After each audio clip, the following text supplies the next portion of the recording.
محترم بزرگوں اور دوستوں، بحیثیت ایک معمولی مسلمان ہونے کے ہم سب اس بات کو جانتے ہیں کہ اللہ رب العزت نے تمام مخلوقات میں سے انسان کو ایک ایسی مخلوق بنایا ہے کہ اس میں اچھے راستے پر چلنے کی اور برے راستے پر چلنے کی مکمل صلاحیت کو پیدا فرمایا۔ اگر یہ انسان چاہے تو ساری زندگی اپنے لیے بہترین اور نیکیوں کا راستہ اختیار کر سکتا ہے، اور اگر یہ انسان چاہے تو ساری زندگی ہر برائی کے اندر چل کر اس کی تہ تک پہنچ سکتا ہے۔ اللہ رب العزت نے صلاحیت دونوں چیزوں کی رکھی، اور اس کے بعد انسان کی طبیعت اس انداز سے بنائی ہے کہ اگر یہ انسان خیر اور بھلائی کے راستے پر چلنا چاہے تو اس کے لیے محنت کی ضرورت ہے، اور اگر یہ انسان برائی کے راستے پر چلنا چاہے تو بغیر محنت کے خود بخود یہ انسان اس کے اندر چلنا اور اس کے اندر ترقی کرنا شروع کر لیتا ہے۔ اگر ہم اپنے اوپر، اپنی زندگی اور اپنے گرد و پیش پر تھوڑی سی نظر کریں تو ہمیں یہ چیز بڑے اچھے طریقے سے نظر آتی ہے کہ آج کا مسلمان دنیا کے اندر اس قدر منہمک ہو چکا ہے کہ بے شمار برائیاں تو ایسی ہیں آج امت مسلمہ کے اندر کہ ہمارے دماغوں سے ہی نکل چکا کہ یہ بھی کوئی بری چیز ہے۔ ایک انسان ہوش سنبھالنے سے مرنے تک ساری زندگی خواہشات کو پورا کرنے میں لگا رہتا ہے، اور کبھی بھی اس کو احساس نہیں ہوتا کہ یہ اچھا راستہ نہیں ہے، برا راستہ ہے۔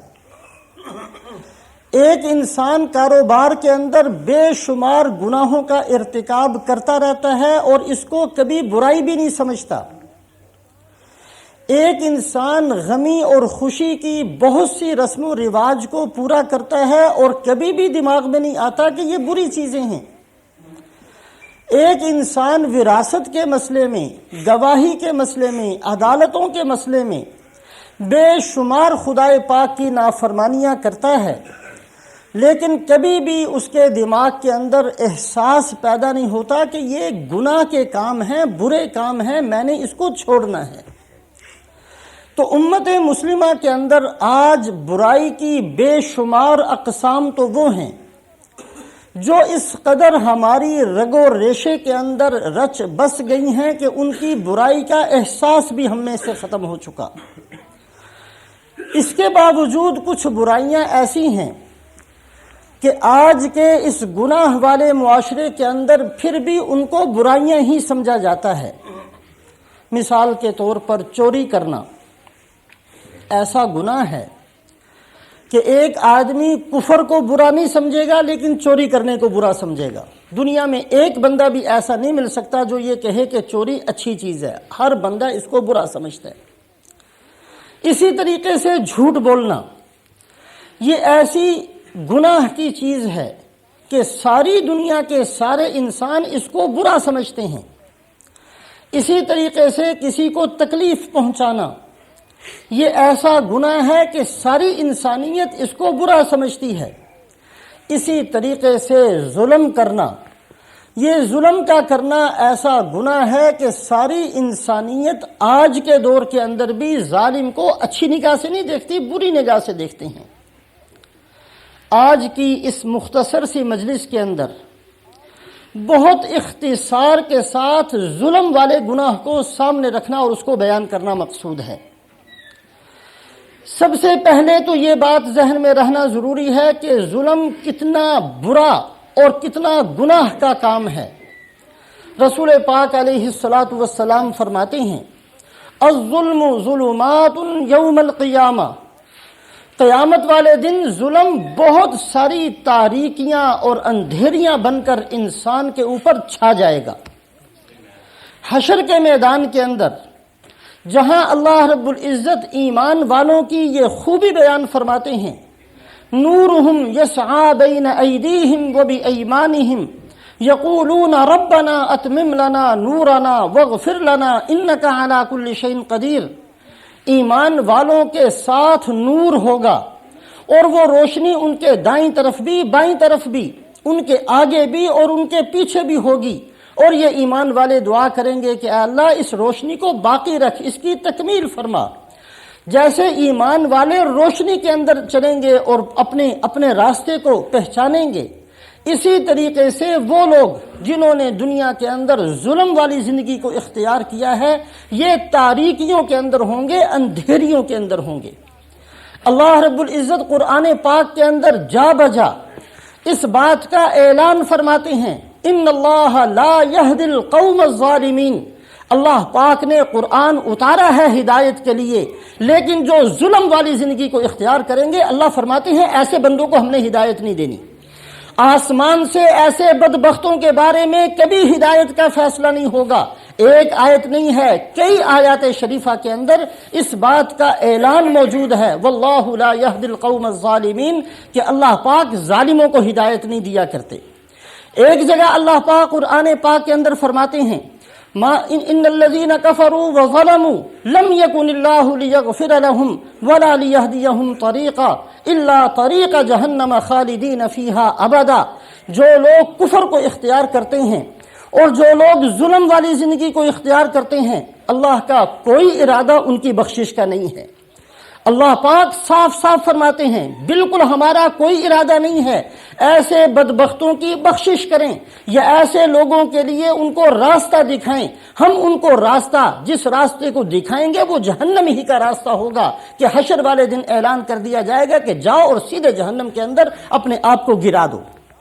ایک جگہ ارشاد فرمایا، فَقُطِعَ دَابِرُ الْقَوْمِ الَّذِينَ ظَلَمُوا۔ اللہ پاک فیصلہ فرما چکے ہیں کہ ظالم لوگوں کو نیست و نابود کر کے چھوڑتے ہیں انجام کار۔ کبھی کبھی مہلت ملتی ہے، ایک ظالم ظلم کرتا چلا جاتا ہے، انجام کار اللہ کا فیصلہ ہے، متعین شدہ بات ہے، اللہ لکھ چکے ہیں اس بات کو کہ انجام کار ہم اس کو نیست و نابود کر دیں گے۔ وہ ظالم اپنے سارے ظلموں کے ساتھ دنیا سے ختم ہو جائے گا، اس کا ظلم باقی نہیں چھوڑیں گے۔ تو ظلم ایک ایسا گناہ ہے جو گناہ آج کے دور کے اندر بھی، جبکہ بے شمار گناہوں کو گناہ بھی نہیں سمجھا جاتا، آج کے دور کے اندر بھی ظلم کو گناہ سمجھا جاتا ہے، ظلم کو بری عادت تصور کیا جاتا ہے، ظالم کو بری نگاہ سے دیکھا جاتا ہے، اور ظلم اتنی بری چیز ہے کہ اللہ رب العزت قرآن پاک کے اندر ان آیات شریفہ کے اندر ظالم کے ساتھ کیا معاملہ ہونا ہے اس کا اعلان فرماتے ہیں۔ ان ساری باتوں کو سامنے رکھ کر ہم لوگ ظلم صرف اس کو سمجھتے ہیں کہ ایک آدمی کسی کو جانی یا مالی نقصان نہ پہنچائے، اس میں کوئی شک نہیں کہ یہ بھی ظلم ہے، لیکن ظلم صرف اس کا نام نہیں، قرآن پاک کا مطالعہ کرنے کی ضرورت ہے۔ قرآن پاک کی 20 آیات شریفہ کے اندر اللہ پاک ظلم کی اقسام کو بیان کرتے ہیں۔